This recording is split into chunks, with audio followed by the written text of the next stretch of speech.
لیکن اس ساری صورتحال نے پاکستان کو بھی مشکل میں مبتلا کر دیا. ایک طرف تو اسرائیل اور گلف ممالک کا بلاک ایران کے خلاف تیار ہو چکا ہے. اس میں اگر پاکستان ان کی ایران کے خلاف مدد نہیں کرتا تو مشکل میں پھنستا.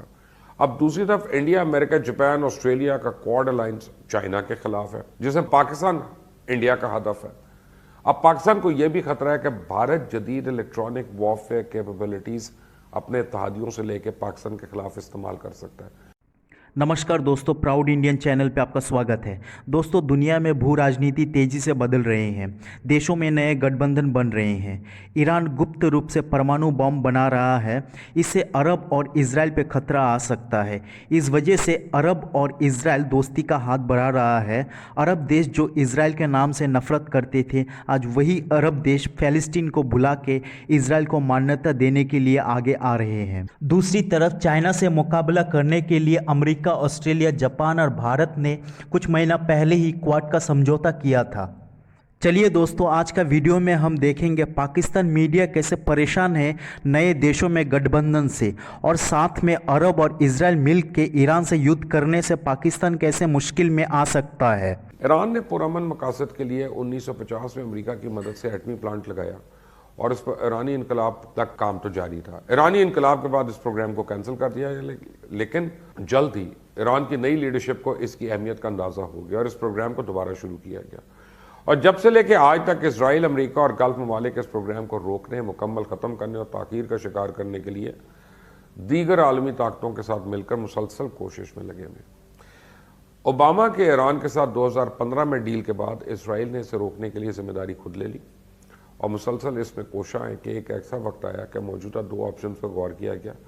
एक तो यह है कि इसे बनने दिया जाए और दूसरा यह कि मिसाइल्स की मदद से उसको तबाह कर दिया जाए. लेकिन इस सूरत में खित्ते में जंग छिड़ने की सूरत में गल्फ ममालिक और इसराइल को डायरेक्ट नुकसान पहुंचने का खतरा है और पूरे का पूरा खित्ता जंग की लपेट में आ सकता है. तो हाल ही में हमने देखा कि इसराइल ने ईरान में कई धमाके, टारगेट किलिंग्स और सोफिस्टिकेटेड वॉरफेयर इलेक्ट्रॉनिक कैपेबिलिटीज इस्तेमाल करके नुकसान पहुंचाया. लेकिन इस सारी सूरत हाल ने पाकिस्तान को भी मुश्किल में मुब्तला कर दिया. एक तरफ तो इसराइल और गल्फ ममालिक का ब्लॉक ईरान के खिलाफ तैयार हो चुका है. उसमें अगर पाकिस्तान इनकी ईरान के खिलाफ मदद नहीं करता तो मुश्किल में फंसता. अब दूसरी तरफ इंडिया, अमेरिका, जापान, ऑस्ट्रेलिया का क्वाड अलायंस चाइना के खिलाफ है, जिसे पाकिस्तान इंडिया का हदफ है. अब पाकिस्तान को यह भी खतरा है कि भारत जदीद इलेक्ट्रॉनिक वॉरफेयर कैपेबिलिटीज अपने इत्तेहादियों से लेकर पाकिस्तान के खिलाफ इस्तेमाल कर सकता है. ऐसे नाजुक वक्त में चाइना के साथ दोस्ती पाकिस्तान के तहफ़्फ़ुज़ की ही ज़ामिन है, क्योंकि चाइना अमेरिका की हर टेक्नोलॉजी का तोड़ निकालने के लिए दिन रात कोशिश में है और उसने इस हद तक तो तरक्की कर ली है कि उसको नुकसान पहुंचाना आसान नहीं है. अब वो अपने तहफ़्फ़ुज़ के लिए बनाई गई हर टेक्नोलॉजी को पाकिस्तान को दरपेश खतरात से निपटने के लिए भी इस्तेमाल कर रहा है और हर फील्ड में पाकिस्तान की मदद कर रहा है. इस दो तरफा अलायंस से बचने के लिए पाकिस्तान के साथ मिलकर गवादर पर मिलिट्री बेस बना चुका है, जो इस खित्ते में पाकिस्तान और चाइना दोनों के मफाद का बेहतरीन तहफ़्फ़ुज़ है. पाकिस्तान ये काम पहली दफ़ा नहीं कर रहा. 1958 में अमेरिका को पेशावर के करीब बड़ा बेर बेस 10 साल की लीज पर दिया था. उसमें पाकिस्तान का भी मफाद था और ये सेंटर यूएस कम्युनिकेशंस फैसिलिटी के तौर पर इस्तेमाल हो रहा था, जिससे रशिया की काबिलियत और नीयत के हवाले से दुरुस्त मालूमात कबल अज़ वक्त मिल रही थी.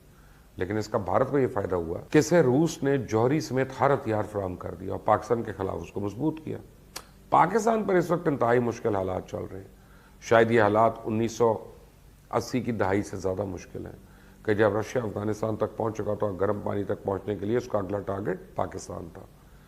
पाकिस्तान ने इस वक्त तो हालात को बड़ी खूबसूरती से डील कर लिया था, लेकिन उसके असरात आज तक पाकिस्तान पे हैं.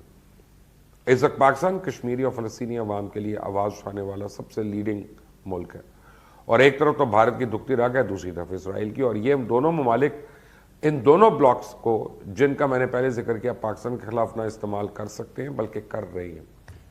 अब इस कशमकश के दौरान दुनिया भर के ममालिक भारत को जदीद तरीन हथियार फराहम करके पाकिस्तान के मुकाबले में मिलिट्री बैलेंस अपसेट करने की कोशिश कर रहे हैं, जो पाकिस्तान को किसी सूरत मंजूर नहीं है, क्योंकि पाकिस्तान की सालमियत की ज़ामिन है. मामला ईरान पे आए तो पाकिस्तान अपने आप को तनहा नहीं रख सकता, क्योंकि एक हमसाया मुल्क में होने वाले वाक़यात दूसरे मुल्क पर उसका बड़ा गहरा असर डालते हैं. उसकी एक जिंदा मिसाल तो अफगानिस्तान है. मामला चाइना का हो तब भी पाकिस्तान इस पोजीशन में नहीं है कि अपने आप को बिल्कुल न्यूट्रल रख सके, क्योंकि पाकिस्तान के दिफा का इन्हिसार اب چائنیز ٹیکنالوجی پہ، کیونکہ اب چیزیں جو ہیں ٹینکس اور بندوقوں سے آگے نکل چکی ہیں، اب تو ایسی ٹیکنالوجیز آ گئی ہیں کہ دشمن اپنے گھر میں بیٹھ کے آپ کے نظام کو درم بھرم کر سکتا ہے، آپ کا کمیونیکیشن سسٹم تباہ کر سکتا ہے، فون نیٹ ورک بند کر سکتا ہے، آپ کے بجلی کے نظام کو ریندا کر سکتا ہے، اور آپ کو کئی 100 کلومیٹر دور اور کئی ہزار فٹ کی بلندی سے ٹارگٹ کر سکتا ہے۔ اس لیے ہم کسی بھی صورت اپنے دفاع، اپنی سالمیت، اپنے مفادات کو نظر انداز نہیں کر سکتے۔ ایران کے جوہری معاملے پر اگلے چند ہفتے کافی ہنگامہ خیز ہو سکتے ہیں۔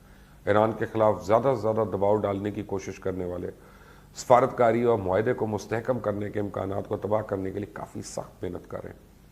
اب پاکستان کو اس میں استعمال کرنے کی کوشش کی جا رہی ہے۔